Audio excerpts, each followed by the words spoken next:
Na tai sveiki meistrės ir meistrai.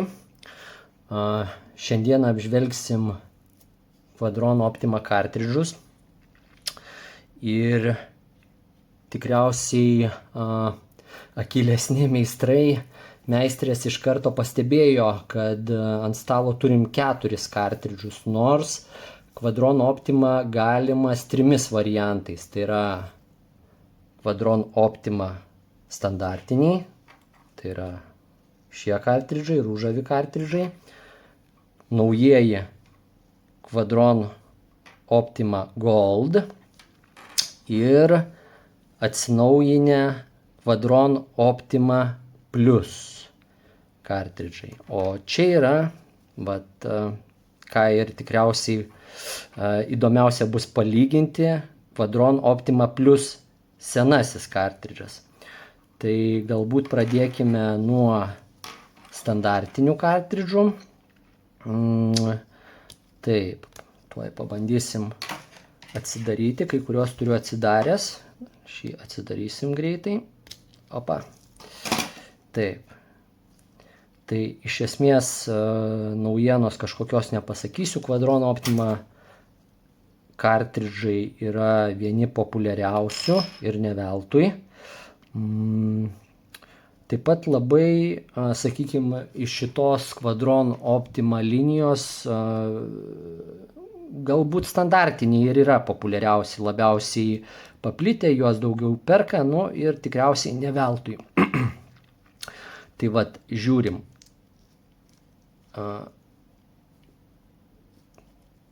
Taip, tikriausiai matysit. Tai kartridžas turi pirminę stabilizavimo sistemą, tai matot galbūt kvadratinis, nežinau ar sufokusuoja ar nesufokusuoja.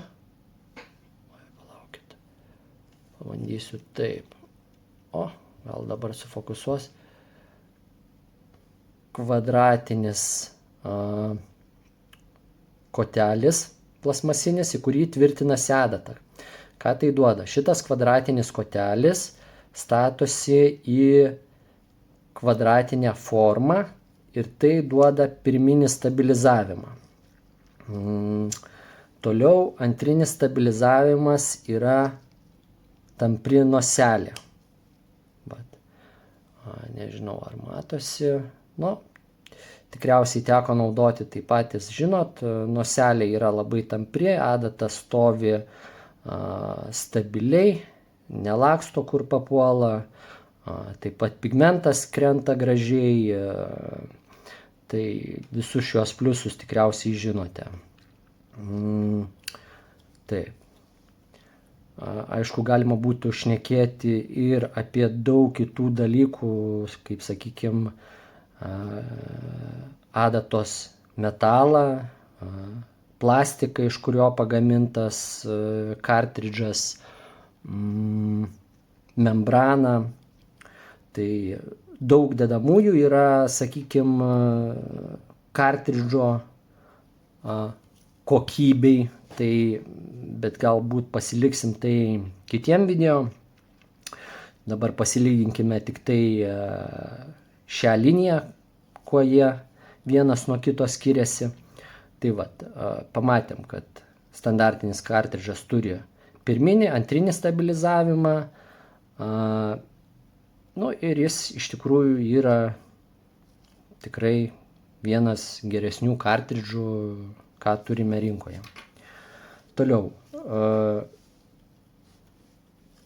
Quadron Optima Gold. Čia truputėlį jau prasideda įdomesni dalykai. Taip. Tai kaip ir standartinis kartridžas Optima Gold turi kvadratinį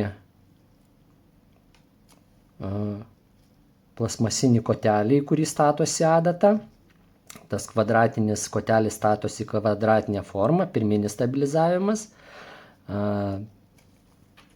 Antrinis stabilizavimas čia būtų, kas įdomu, matom išplatėjimą plastikinį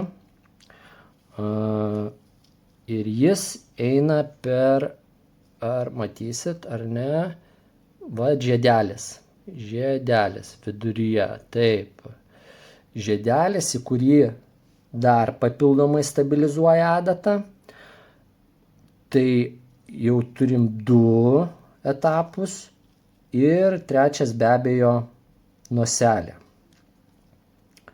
Taip, noselė labai tampri, adata stovi kaip įkalta, labai puikus meistrų atsiliepimai jau apie šios kartridžus, tiesiog pasakiški, tai tikrai džiugina, kartridžai dar aukštesnio lygmens negu, sakykime, standartiniai Quadron Optima kartridžai. Toks momentėlis, aišku, yra ir tam tikrų niuansų. Ką girdėjau, tai kai kurios meistrės užsiminė, kad joms nepatinka, kad nesimato kiek noselėje pigmento. Tai teko girdėti tokį atsiliepimą, bet jį įvardino galbūt kaip šiokį tokį nepatogumą, bet kartridžo kokybė, tai, sakykime, kartridžo kokybę išskiria kaip fenomenalią, tiesiog labai geras kartridžas. Taip, ir dabar turim Optima Plus, senąjį ir naująjį. Tai jau vien tik vizualiai tikriausiai matosi skirtumas. Nors pagal gamintojo aprašymą, tai abu kartridžai turi, ne tai kad turi, bet galbūt akcentuojamas 6+1 stabilizavimo sistema. Tai yra 6 adatėlės, nežinau ar matos, tuoj pabandysiu pafokusuoti. Galbūt matosi. 6 adatėlės aplink pagrindinę adatą. Tai jie tai akcentuoja kaip 6+1 sistemą, bet, sakykime, tai buvo labai akcentuojama senuose kartridžuose, tačiau kiek yra tekę girdėti apie senuosius Optima Plus kartridžus iki atnaujinimo, pabrėšiu, atsiliepimai buvo nekokie. Iš tikrųjų, arba meistrai sakydavo, kad jie nėra, sakykime, antiek geresni už standartinius kartridžus, kad vertėtų primokėti, arba kartais net prastesni, nežinau. Teko visokių nuomonių girdėti, bet tikrai nebuvo labai geri atsiliepimai. Tai, senasis kartridžas iš tikrųjų vizualiai labai panašus į Optima standartinius. Irgi kvadratinis kotelis stabilizavimui ir ta antrinė stabilizavimo sistema kaip papildoma, tos 6 adatėlės aplink pagrindinę adatą, kuri eina į noselę ir stabilizuoja, atsiprašau, biškį galbūt nuslydau į apačią, stabilizuoja pagrindinę adatą. Bet netgi vizualiai matosi, kad ta noselė, galbūt matot, nežinau, noselė yra šiek tiek didesnė, kad to 6 adatėlės tikriausiai